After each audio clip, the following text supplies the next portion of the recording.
because some of them were killers, to say the least. But any organizational feuding with the Purple Gang and maybe some of the mob families or some of the local ethnic groups? So there were some killings. Well, there was one guy, Carmine. Oh man, I just totally blanked on the name. Carmine Linnea, I believe, is the one. I'll probably have to double check that and add it in the YouTube comments. Anyway, there was a lot of suspicion he was killed by members of the Purple Gang. Turns out he was killed from Nicky Barnes ordered his killing.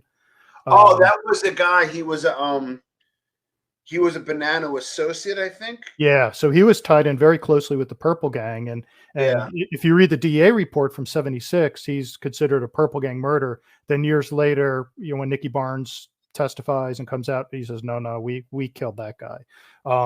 So there was definitely a lot of rivalries with other drug dealers, and I did find a couple neat little comments. One in particular from an FBI report from it's like '78 or '79 that the Genovese and Gambino families were having a top meeting to talk about the problems of the Purple Gang, and they were causing them headaches and things like that. But there were no violence really directed at the Purple Gang from the Mafia in terms of you need to tamper that down. Most of the violence associated with them were kind of two phases, but early on was a lot of drug beefs, basically. Drug-related. Yeah. Now, not to harp on it too much, but the Carmine killing, and I think it might be Cosa Nostra News has a good piece on it. I'll check with that Scarpo. There was something odd about it because I kind of gave the impression he was like a made guy, but he wasn't. He got killed, but it was super connected. So and then there was another guy that was made. There's something to it where the killing went unanswered, and I don't think it was as simple as he was an associate and they let it slide. You know what I mean? I don't know. Yeah. Can you give any more color to that, or no? I'd have to. It might come to me by the end of the interview. But yeah, there were right around that time. There were so many killings in the spate of about 5 years. There were over a dozen guys tied in or connected with the Purple Gang killed, and violence became one of their hallmarks. In fact, when they start hitting the media in the late '70s, like '77, '78, they're throwing around, oh, they killed 100 people, they killed 200 people. I have a paragraph where I just list all these different sources that attribute wildly different body counts to the Purple Gang. Wow. Now, we'll get to the Italians in a second. Mm-hmm.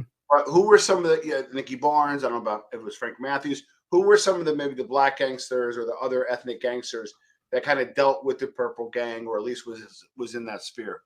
Yeah, or primarily Nicky Barnes, Frank Matthews, the black gangsters in Harlem and the Bronx. There were a few Puerto Rican and Spanish gangsters that were tied into them on the drug chain, but they there wasn't a lot of overlap on that end, at least that I found in my research. And then some of the guys start moving to Florida in the late '70s. A guy like Paul Cayano, who gets involved in cocaine dealing. And obviously then you're in Miami in the '80s, you're dealing with the Cubans and the Colombians. Yeah. The Italians did a lot of things. First, the lottery, prostitution, all this different stuff, or eventually became legal in part of the country, or not the whole country, obviously prohibition. But one of that was also the illegal drug trade, which essentially the heroin trade, not really the cocaine trade, but the heroin trade was part and parcel of the Cosa Nostra, the distribution to 26 families. I'm kind of fascinated. I would like your opinion. I don't buy the long sentences. I get individually, hey, there's long sentences, or as a family or a crew, there's long sentences. But I'm struggling, and I still struggle with it. I would love your opinion, Scott, is when cocaine hit, it exploded, right? I still don't get why the commission didn't go to the Colombians and be like, listen, we got 26 cities. We got an organizational structure. We have, give us a good price. We'll take care of it from there. And the Italians could, don't get me wrong, probably a lot of warring, probably get a lot more beef with the DEA, but also got really rich. What's your opinion why Cosa Nostra really didn't corner that market, in your opinion? Yeah, I mean, that's a great mystery, isn't it? They just were totally caught off guard with it. There were guys that dealt in cocaine, but they never got involved in any meaningful way. I really think a lot of it had to do with the fact that